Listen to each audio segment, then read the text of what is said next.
Hello brother, hi. Hi అన్న, hi. Love marriage బెటరా, arrange marriage? నాకు తెలిసి రెండు రెండు వేస్టే అన్న. అరేంజ్ మ్యారేజ్ చేసుకున్న ఆ అమ్మాయికి లవర్ ఉండొచ్చు, లవ్ మ్యారేజ్ చేసుకున్న అతనితో లైఫ్ లాంగ్ ఉంటుంది అని చెప్పేసి గ్యారంటీ లేదు. ఎందుకంటే లవ్ మ్యారేజ్ చేసుకున్న అమ్మాయిలు ఏం చేస్తారంటే వాళ్ళు మొత్తం అన్ని తిరిగి భర్తని రా అని చెప్పేసి అదని చెప్పేసి ఏదన్నా ఏంద్రా అదని చెప్పేసి మాట్లాడడము. ఒకవేళ అప్పుడు ఉన్నంత ప్రేమ తర్వాత పెళ్ళైనాక ఉండదు, ఉండదు. ఇంకొకటి మళ్ళీ అరేంజ్ మ్యారేజ్ అనుకోండి, అరేంజ్ మ్యారేజ్ చేసుకున్న తర్వాత ఆ అమ్మాయికి లవర్ ఉండని చెప్తుందా? చెప్పదు. ఈ రోజు చూస్తూ ఉన్నాం, మొన్న వైజాగ్లో చంపేసిరంట. మొన్న ఏంది, నిన్ననే మొన్ననో. చెప్తున్నా, మీకు నిజంగా లైఫ్ ఎంజాయ్ చేయాలి, సంతోషంగా ఉండాలి, ఏ టెన్షన్స్ ఏ ప్రాబ్లమ్స్ లేకుండా ఉండాలంటే అసలు మ్యారేజే చేసుకోకండి అన్న. ఎంజాయ్ చేయాలంటే బ్యాంకాక్ వెళ్ళండి, బ్యాంకాక్ ఎంజాయ్ చేయండి, డబ్బు సంపాదించుకోండి, సంతోషంగా ఉండండి. అంతేగాని ఈ లవ్ మ్యారేజ్ చేసుకొని ఎప్పుడు చచ్చిపోతామో గ్యారంటీ లేదు, వాళ్ళు ఎప్పుడు చంపుతామో గ్యారంటీ లేదు. నేను నిన్న మొన్న ఒక అమ్మాయిని సిన్సియర్గా లవ్ చేసి ఆ అమ్మాయికి ఐఫోన్ గిఫ్ట్ ఇద్దాం అనుకుంటే ఆ అమ్మాయి నా కళ్ళ ముంగల్ని వేరే వేసుకొని తిరిగింది. ఇలా ఉంది లోకం. అసలు లవ్ సిన్సియర్గా లవ్ చేయట్లేదు. ఒక్కొక్క అమ్మాయి మినిమం 4-5 మెయింటైన్ చేస్తుంది. ఏంది అసలు? చాలా వరకు హాస్టల్లో ఉండే అమ్మాయిలు ఏం చేస్తుంది తెలుసా?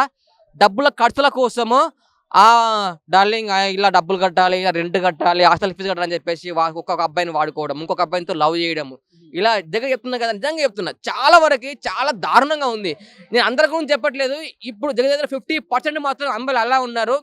జాగ్రత్తగా ఉండండి. వద్దంటున్నావు, పెళ్లి ఎప్పటికైనా కావాలి కదా, తప్పదు. ఆ రెండిట్లో ఏది బెటర్? ఎందుకంటే ఇప్పటివరకు మన మదర్ వాళ్ళు, వాళ్ళ అమ్మ వాళ్ళు చూసుకుంటే అరేంజ్ మ్యారేజ్ చేసుకుని చాలా వరకు చాలా హ్యాపీగా లీడ్ చేస్తున్నారు కదా లైఫ్. అన్న, అప్పటి జనరేషన్ వేరు, ఇప్పటి జనరేషన్ వేరు అన్న. అప్పట్లో ఒక అమ్మాయి ఎవరితో మాట్లాడాలంటే భయపడేది. ఇప్పుడు ఒక్క ఫోన్లో ఎంతమంది కాంటాక్ట్స్ ఉంటాయి, ఎన్నిసార్లు ఫోన్ చేసినా బిజీ రావడము. ఇప్పుడున్న phones, Instagram, YouTube and movies. ఎందుకు అనుకుంటున్నావు? అబ్బాయిలు కూడా ఉంటున్నారు కదా మ్యాక్స్. ఎందుకు ఉంటారంటే అబ్బాయిలు కూడా చాలా మంది ఉన్నారు కదా, అబ్బాయిలు ఉన్నారన్న. అబ్బాయిలు ఉన్నా కానీ నేను తెలిసినంత వరకు అబ్బాయిలు అంతగానో మోసం చేయరన్న.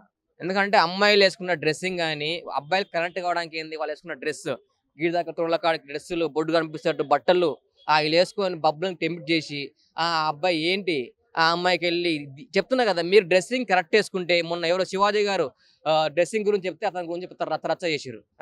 నిజంగా చెప్తున్నా, ఒకవేళ లవ్ అండ్ అరేంజ్ చేసుకుంటే మాత్రం మీరు ఖచ్చితంగా మంచిగా ఉంటారు. కానీ లవ్ అండ్ అరేంజ్ చేసుకుంటే కూడా గ్యారంటీ లేదని చెప్తున్నా నేను. అది అదృష్టం అన్న. ఇప్పుడు ఒకప్పుడు ఎవరిలో తప్పు అంటావు మెయిన్ అన్న? ఇప్పుడు ఉన్న జనరేషన్ తప్పు అన్న, ఉన్న జనరేషన్ తప్పు. పేరెంట్స్ కూడా ఏం చేస్తారంటే వాళ్ళ కిడ్స్కి ఐఫోన్లు ఇప్పించడం కానీ, మొబైల్స్ ఇప్పించడం కానీ, వాళ్ళ నెట్ లేకపోతే నెట్ ఇప్పించడం కానీ, మ్యాక్స్ 90% మీ కిడ్స్కి మీరు మొబైల్స్ ఇప్పించడం వల్లనే మీ కిడ్స్ ఖరాబ్ అవుతున్నారు. ఇది మాత్రం పక్కా. జాగ్రత్తగా. ఎందుకంటే మీ పిల్లలు డిగ్రీ వచ్చేంత వరకు, మ్యారేజ్ అయ్యేంత వరకు మీ పిల్లలకు ఫోన్లు ఇప్పించకండి. ఎందుకంటే ఇప్పించడం వల్ల ఏం చేస్తారంటే వాళ్ళకి ఇన్స్టాగ్రామ్ ఓపెన్ చేసి అందులో ఇన్స్టాగ్రామ్లో చాటింగ్ ఆప్షన్ ఉంటుంది. అమ్మాయి చాటింగ్ ఇలా పెడతారు, అలా పెడతారు, అలా రిలేషన్ పెరిగిపోతుంది. ఈ రోజుల్లో వెళ్ళి అమ్మాయికి లేటింగ్ కొట్టి అంత టైం లేదు. ఓన్లీ ఇన్స్టాగ్రామ్లో చూసుకొని జస్ట్ లవర్స్ అయిపోతున్నారు. అసలు నాకు తెలిసి అయితే నేను పెళ్లి చేసుకున్నా. పెళ్లి చేసుకుంటే మాత్రం అయితే ఇంకా మీకు గ్యారంటీ లేదు. ఫస్ట్ ఆఫ్ ఆల్ ఫిబ్రవరి 14 వస్తుంది. ఫిబ్రవరి 14 రోజు మాత్రం మీరు లవర్స్ జెన్యున్గా లవ్ చేసి, ఒకవేళ మీరు ఆయనతో కలిస్తే కూడా మీరు ఖచ్చితంగా పెళ్లి చేసుకుంటే, మీకు దమ్ముంటే ఆ రోజు పెళ్లి చేసుకోండి బ్రో. లవర్స్ అందరికి చెప్తున్నాను, నిజంగా మీరు లవర్స్ అయితే, నిజంగా మీ అమ్మాయిని ప్రేమిస్తే ఆ రోజు మాత్రం పెళ్లి చేసుకోండి. అంతేగాని ఒకరిని లవ్ చేసి ఇంకొని పెళ్లి చేసుకోకండి ప్లీజ్. ఓకే, ఎట్లా ఉంది అయితే ఈరోజు ఫిబ్రవరి 14కి 75-80% వరకు హోటల్స్ ఓఎస్ బుక్ అయినాయి అంట అన్న. ఇగో ఓయోలు బుక్ అయినాయి అంటే వాళ్ళు ఉన్న జనరేషన్ ఫాస్ట్ జనరేషన్. కానీ ఒక్కటి చెప్తున్నా, పోలీసు వాళ్ళు ఈ 14th ఫిబ్రవరి రోజు అయితే ఓయో రూములు రైడ్ చేయాలి. ఇది మాత్రం రైడ్ చేసిరు అనుకో, ఒక్కొక్కరు దొరుకుతారు, అందరు పెళ్లి చేసి పడేయాలి. చెప్తున్నా కదా, ఓయో రూమ్కి వెళ్ళండి, దొరికిరు అనుకో పెళ్లి చేసేసేయండి. అలా దగ్గర 70% ఓయో రూమ్లోకి వెళ్తే అందరు దొరుకుతారు. అందరూ ఇప్పుడు పార్కులలో పోకండి, ఓయోలోకి పోయి పెళ్లి చేయండి. ఖచ్చితంగా వీడియో తీయండి, పెళ్లి చేయండి, అయిపోతుంది. మాలాంటి వాళ్ళు అరేంజ్ మ్యారేజ్ చేసుకోవాలంటే కొంచెం ఏమంటారంటే ఆనందపడతారు అంతే.